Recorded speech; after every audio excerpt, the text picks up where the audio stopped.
Parte 1. La luz del atardecer se filtraba por las persianas, pintando franjas doradas sobre la alfombra desgastada. En el silencio de la tarde solo se oía el suave ronroneo de mi gato, un motorcito de felicidad vibrando contra mi pecho.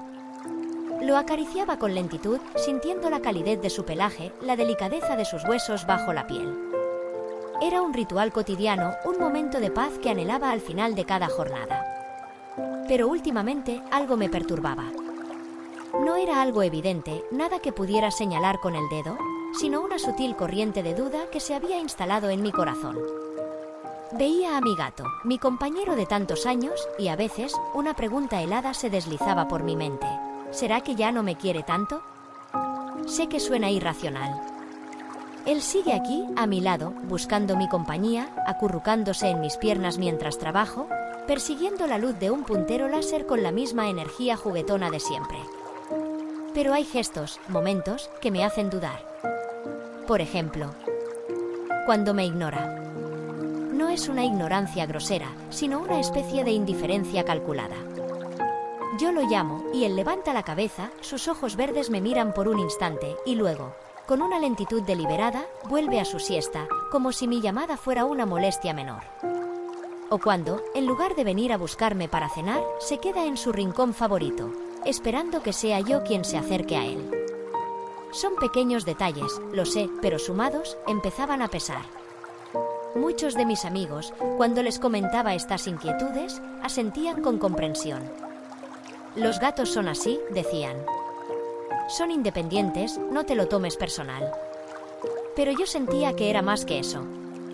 Sentía que algo en nuestra conexión se había enfriado, un desamor silencioso, una pérdida de esa chispa que antes nos unía tan fuertemente. Me imaginaba que, quizás, él había encontrado en otro lugar, en otro ser, la atención y el cariño que yo ya no era capaz de ofrecerle. O peor aún, que simplemente se había cansado de mí, de mis rutinas, de mi presencia constante. Recuerdo las primeras semanas después de adoptarlo. Era un torbellino de afecto. Me seguía a todas partes, maullaba con insistencia hasta que lo acariciaba, se frotaba contra mis tobillos con una devoción que me derretía. Dormía acurrucado a mis pies, su respiración suave y rítmica un bálsamo para mi alma. Cada pequeño ronroneo era una confirmación de su amor, cada lengüetazo una muestra de confianza. Había construido mi vida alrededor de su presencia, y él parecía corresponder a cada gesto con una alegría desbordante. Pero el tiempo pasa y las dinámicas cambian. Las rutinas se asientan, la novedad se desvanece. Y con ella, me temía, la intensidad de ese vínculo inicial. Empecé a observar con más atención. ¿Había algo en su mirada que antes no veía? ¿Algún matiz en sus vocalizaciones que me hubiera pasado desapercibido? Me convertí en una detective de su comportamiento, escudriñando cada movimiento, cada parpadeo, buscando la respuesta a mi inquietud. Y cuanto más observaba, más me confundía. Porque, a pesar de los gestos que me hacían dudar, había otros que me reafirmaban en nuestro amor. Por ejemplo, cuando llego a casa, siempre está ahí. No es que me reciba en la puerta con saltos y gritos, como haría un perro, pero sí se levanta de su lugar, estira su cuerpo con elegancia y se acerca a mí. Me saluda con un leve roce de cabeza, un gesto que interpreté, al principio, como un saludo cariñoso. Y luego, si estoy sentada, se sube a mi regazo, se acurruca y comienza su ronroneo. Ese sonido, ese motorcito de satisfacción, siempre me ha parecido la prueba irrefutable de su afecto. Pero, ¿y si me equivocaba? ¿Y si ese ronroneo no era de amor, sino de simple comodidad, de costumbre, de aprovechamiento de un lugar cálido y blando? La duda, una vez sembrada, germinaba con una fuerza insidiosa. Comencé a investigar. Pasé horas navegando por internet, leyendo artículos, viendo vídeos sobre el comportamiento felino. Descubrí que los gatos se comunican de maneras muy diferentes a los perros y que muchas de sus señales son sutiles, fáciles de malinterpretar para un humano acostumbrado a una comunicación más explícita. Leí sobre el lenguaje corporal, sobre las vocalizaciones, sobre las diferencias entre el ronroneo de placer y el ronroneo de dolor o estrés. Fue un aprendizaje fascinante, pero a la vez desalentador. Cuanto más aprendía, más me daba cuenta de lo poco que sabía, de lo mucho que había estado interpretando sus acciones a través de un prisma humano, esperando que se comportara como yo esperaba que lo hiciera un ser que me amara de forma incondicional y demostrativa. Me di cuenta de que mi gato, en su quietud, en su aparente indiferencia a veces, estaba expresando una forma de amor muy diferente a la que yo había anticipado. No era un amor efusivo, sino uno profundo, basado en la confianza, en la seguridad, en la rutina compartida. Empecé a replantearme esos gestos que tanto me habían preocupado. Su ignorancia al ser llamado, por ejemplo, podía ser simplemente una señal de que estaba profundamente relajado, en un estado de paz que no quería interrumpir. Su independencia al buscar su propio espacio para comer, quizás, era una muestra de que se sentía lo suficientemente seguro como para no necesitar mi supervisión constante. Y el roce de cabeza. Ese gesto que tanto me había conmovido al principio. Descubrí que, en el mundo felino, el roce de cabeza o cabeceo es una forma de marcaje social, de compartir olores, de crear un vínculo de pertenencia. Cuando mi gato se frota contra mí, no solo me está diciendo te quiero, sino también tú eres parte de mi grupo, de mi familia. Es un gesto de territorialidad compartida, de aceptación mutua. Y esa comprensión, ese nuevo matiz, empezó a disipar la niebla de mi duda. Pero la duda, como una mala hierba, siempre encuentra un resquicio para volver a brotar. Y entonces apareció otro comportamiento que me desconcertó, el de la entrega de regalos. No me refiero a ratones o pájaros, afortunadamente, sino a objetos inanimados. Una vez me dejó una bola de papel arrugado a los pies de la cama, otra vez una goma de borrar. Al principio lo interpreté como un juego, una forma de compartir sus tesoros conmigo. Pero luego, al leer más, descubrí que este comportamiento, especialmente si se produce de forma repentina o con objetos que no tienen ningún valor aparente, puede ser una señal de que el gato está intentando alimentar a su humano, de que nos ve como parte de su colonia y está intentando proveer para nosotros. Y ahí estaba de nuevo esa sensación de que mi gato me estaba comunicando algo vital, algo que yo, con mi perspectiva limitada, no estaba logrando captar del todo. Me di cuenta de que mi preocupación inicial, mi temor a un desamor, me había cegado a la verdadera naturaleza de su afecto. Estaba buscando en él la misma forma de amor que yo misma expresaba, una forma a menudo vocal, demostrativa, y me estaba perdiendo el lenguaje silencioso y sutil de los gatos. Comencé a observar con una nueva lente. No buscaba pruebas de amor, sino simplemente comprender. Entender por qué se lamía las patas después de comer, por qué se acicalaba con tanta frecuencia, por qué parpadeaba lentamente cuando me miraba. Y en esa observación desinteresada, empecé a ver patrones, a desentrañar significados. El parpadeo lento, por ejemplo. Lo había interpretado como un signo de somnolencia, pero descubrí que es una de las señales más claras de confianza y afecto en el mundo felino. Un beso de gato, lo llaman. Cuando un gato te mira y parpadea lentamente, te está diciendo que se siente seguro contigo, que no percibe ninguna amenaza, que está a gusto en tu presencia. Y yo, en mi afán por encontrar un desamor, había estado ignorando esos besos silenciosos, esas muestras de profunda conexión. Me di cuenta de que mi gato no me amaba menos, simplemente me amaba a su manera. Una manera que requería de mi parte una mayor paciencia, una mayor atención al detalle, una mayor apertura a un tipo de comunicación diferente. La verdadera transformación no estaba en él, sino en mi propia percepción, en mi propia capacidad de entender su mundo. La rutina de las mañanas, por ejemplo. Antes, él solía esperarme en la cocina, maullando suavemente hasta que le servía su comida. Últimamente, se había vuelto más independiente. A veces, se levantaba por su cuenta y se servía él mismo, o simplemente esperaba a que yo me levantara y me moviera. Yo, en mi cabeza, esto lo había interpretado como una señal de que ya no me necesitaba para su desayuno, que se había vuelto autosuficiente y ya no requería de mi cuidado. Pero ahora, al reflexionar, entendí que no era una pérdida de afecto, sino una simple evolución de su rutina, una adaptación a mi propia presencia. Quizás él ya no maullaba con la misma urgencia porque sabía que, de una forma u otra, su comida estaría allí. Su comportamiento no era una forma de rechazo, sino una muestra de que se sentía tan seguro en nuestro hogar que ya no necesitaba la validación constante de mí. Atención para satisfacer sus necesidades básicas. ¿Y esa seguridad, esa confianza, no era acaso una forma de amor profundo? Me di cuenta de que mi propia necesidad de validación, de gestos constantes de afecto, me estaba impidiendo ver la profundidad del vínculo que compartíamos. Los gatos son maestros de la sutileza. Su mundo emocional es rico y complejo, pero se expresa a través de canales que a menudo pasan desapercibidos para nosotros, los humanos.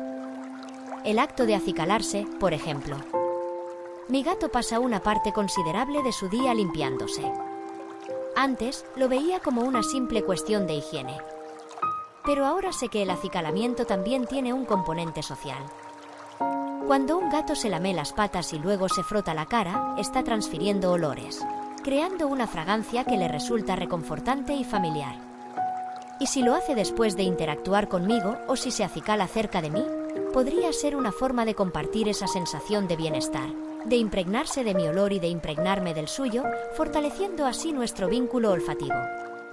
Y ese roce de cabeza que tanto me había confundido al principio, ahora lo veía con otros ojos.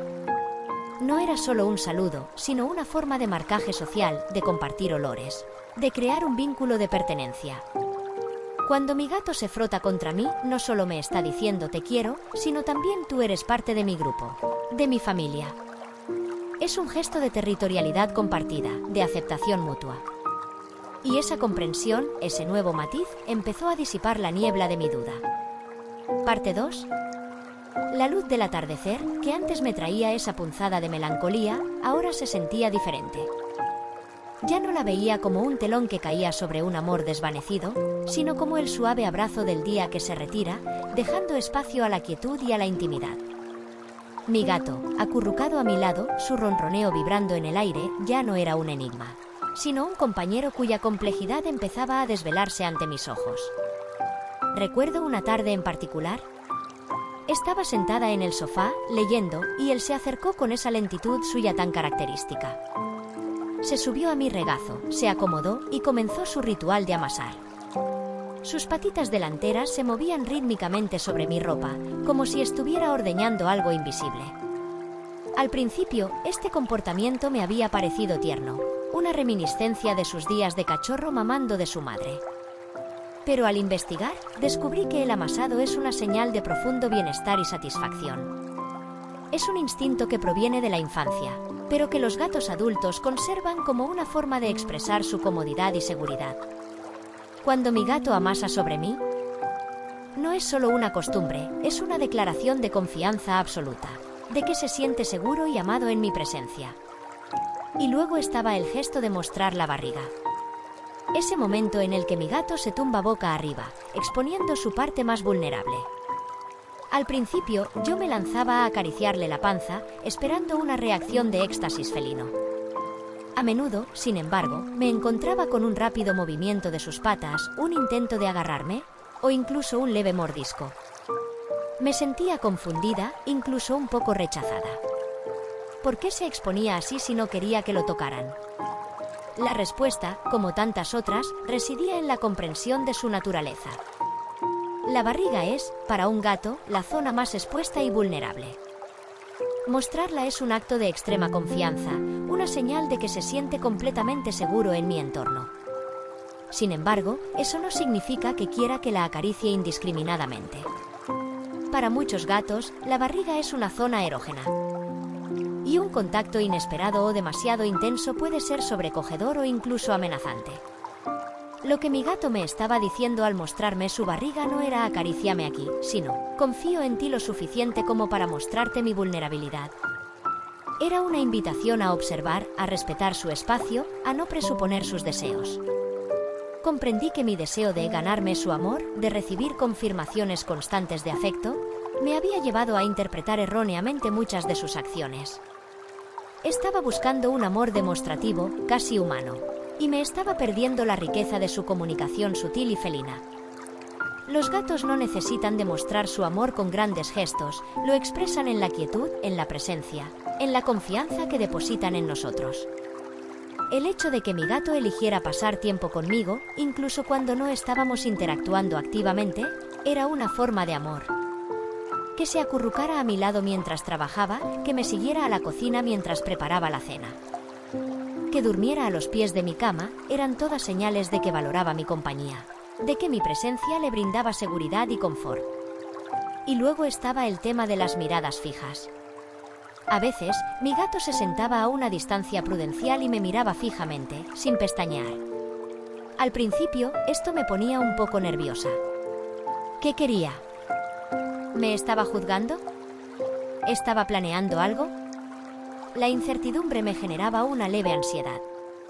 Pero al aprender sobre el lenguaje visual felino, descubrí que esas miradas fijas pueden tener varios significados, y no todos son negativos. Si la mirada es relajada, sin tensión en el cuerpo y acompañada de un ligero parpadeo, puede ser una señal de curiosidad, de observación atenta o incluso de una forma de conversación silenciosa. Es como si estuviera estudiando mi comportamiento, intentando entender mis rutinas o simplemente disfrutando de mi presencia.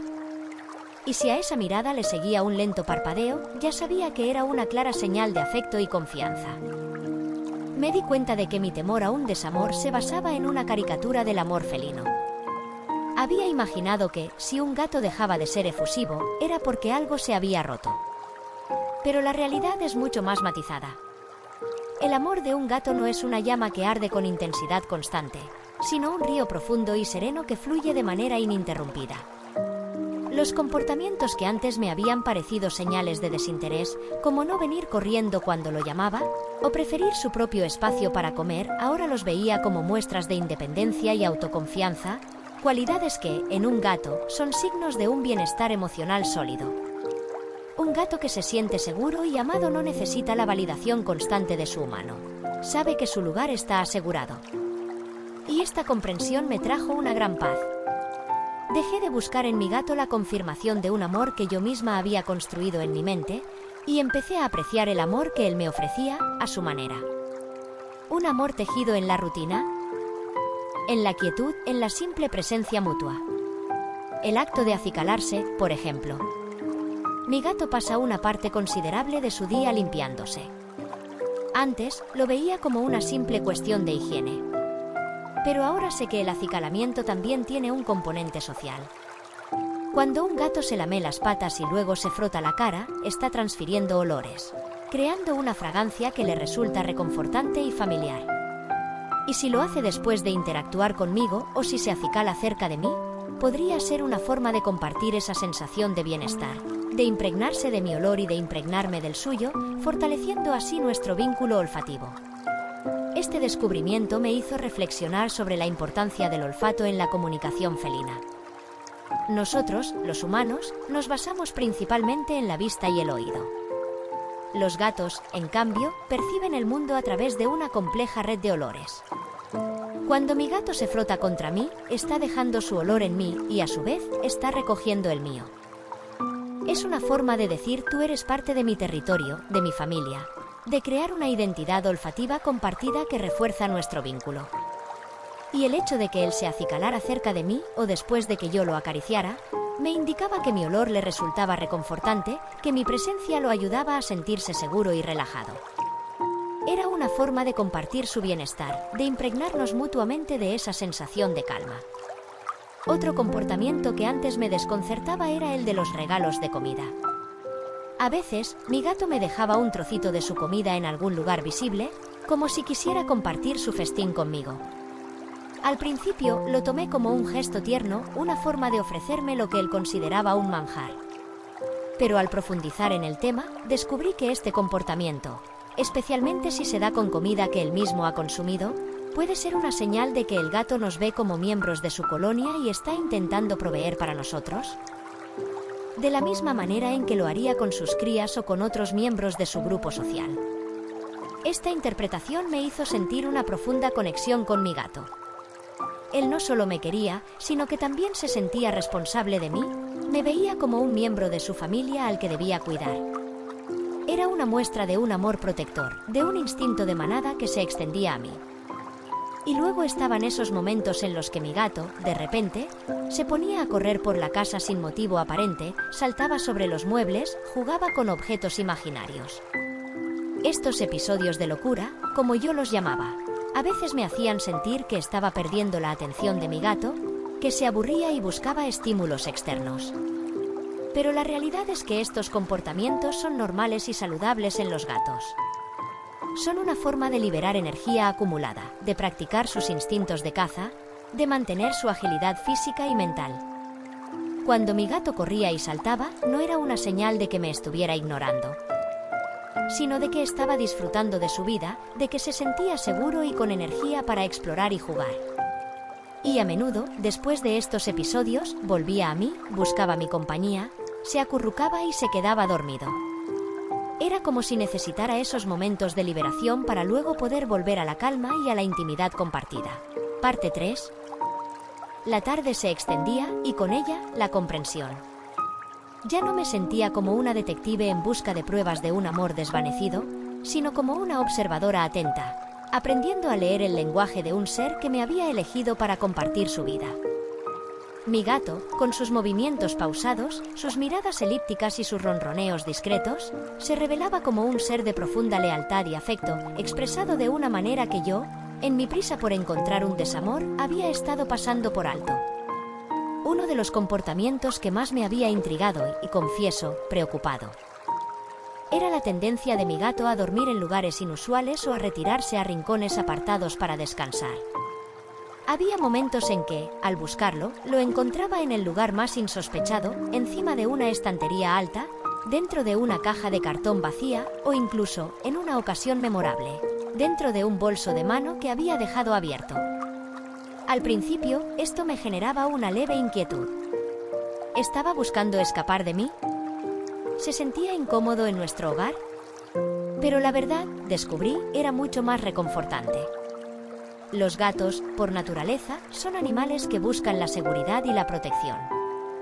Los lugares elevados, como las estanterías, les ofrecen una visión panorámica de su entorno, permitiéndoles sentirse seguros y al acecho. Las cajas de cartón, por su parte, les proporcionan un espacio cerrado y confinado que simula una madriguera, un lugar donde pueden sentirse protegidos de posibles depredadores o amenazas.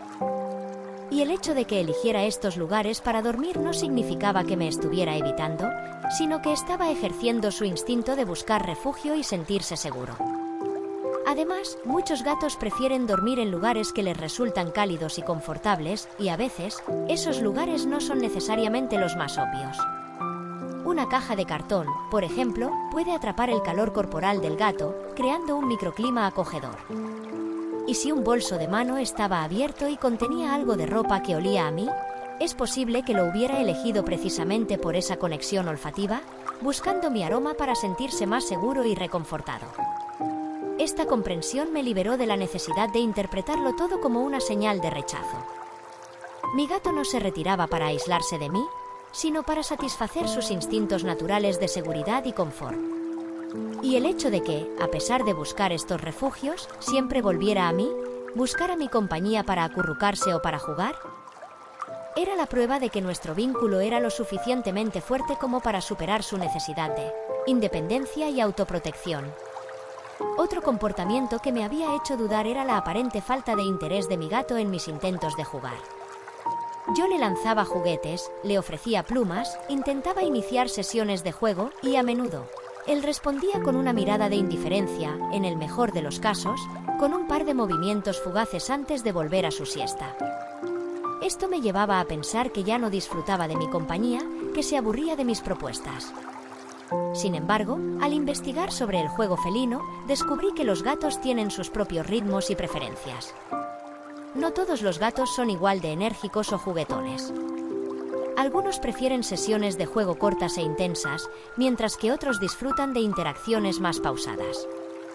Además, el juego para un gato es una simulación de caza, y si no se sienten motivados por un estímulo que despierte su instinto depredador, pueden mostrarse menos receptivos. Comprendí que mi error había sido intentar imponer mi propia idea de juego, esperando que él respondiera de la manera que yo creía correcta. En lugar de eso, empecé a observar qué tipos de juguetes o estímulos le atraían más. Descubrí que, en lugar de lanzar objetos, prefería que yo moviera un puntero láser de forma errática o que agitara una varita con plumas de manera que simulara el movimiento de una presa. Cuando adapté mis estrategias de juego a sus preferencias, noté un cambio significativo en su receptividad. Empezó a participar más activamente, a mostrar más entusiasmo e incluso, en ocasiones, a traerme sus juguetes, invitándome a jugar. Esto no significaba que antes no me quisiera, sino que yo no había sabido comunicarme en su idioma de juego. Al aprender a interpretar sus señales y a adaptar mis interacciones a sus necesidades, fortalecí aún más nuestro vínculo. Y luego estaba el tema de las vocalizaciones. Mi gato no era un gato muy hablador. Sus maullidos eran escasos y generalmente suaves, a diferencia de otros gatos que conozco que parecen tener una conversación constante con sus humanos. Esto me hacía pensar que, quizás, él no tenía mucho que decirme, que mi presencia no le generaba la necesidad de comunicarse activamente. Pero la comunicación felina va mucho más allá de los maullidos. Descubrí que los gatos se comunican a través de una compleja combinación de vocalizaciones, lenguaje corporal, feromonas y contacto físico. El ronroneo, como ya había aprendido, es una de las formas más potentes de expresar bienestar y afecto. Pero también existen otros sonidos sutiles, como los trinos, los gorjeos o incluso los suspiros, que tienen significados específicos. Además, su lenguaje corporal era una fuente constante de información. Un movimiento de cola, la posición de las orejas, la dilatación de las pupilas, todo ello transmitía mensajes. Un movimiento de cola lento y suave, por ejemplo, podía indicar relajación y satisfacción. Un rápido movimiento de cola, en cambio, podía ser una señal de irritación o excitación. Y las orejas, girando hacia adelante, indicaban atención e interés, mientras que si estaban aplanadas hacia atrás, podían ser una señal de miedo o agresión. Empecé a prestar más atención a estas señales sutiles. Me di cuenta de que mi gato, aunque no maullara mucho, se comunicaba conmigo constantemente a través de su cuerpo, de sus miradas, de sus gestos. Cuando me miraba y parpadeaba lentamente, era su forma de decir "te quiero" sin necesidad de palabras. Cuando se frotaba contra mis piernas, estaba compartiendo su olor y marcándome como parte de su territorio. Y cuando se acurrucaba a mi lado, era su manera de expresar confianza y pertenencia. Este proceso de aprendizaje y adaptación no fue inmediato. Hubo momentos de frustración, de duda, de recaída en viejos patrones de interpretación. Pero con cada pequeña revelación, con cada nuevo matiz que descubría en el comportamiento de mi gato, mi comprensión se profundizaba y mi vínculo con él se fortalecía. Descubrí que el desamor que yo tanto temía no existía. Lo que existía era una diferencia en el lenguaje, una brecha en la comunicación que yo, con mi perspectiva humana, no había sabido cruzar. Mi gato no me amaba menos, simplemente me amaba a su manera. Una manera que requería de mi parte una mayor paciencia, una mayor atención y una mayor apertura a un mundo de comunicación silenciosa y profunda. La luz del atardecer ahora no traía consigo la sombra de la duda, sino el cálido resplandor de una conexión renovada. Mi gato, al mi lado, no era un enigma que me abandonaba, sino un compañero que me enseñaba, día a día, la belleza de la comprensión mutua, la profundidad del amor que se construye en la quietud y en la presencia constante. Y en esa comprensión encontré no solo la paz, sino también una alegría serena, la certeza de un amor que, aunque silencioso, era inquebrantable.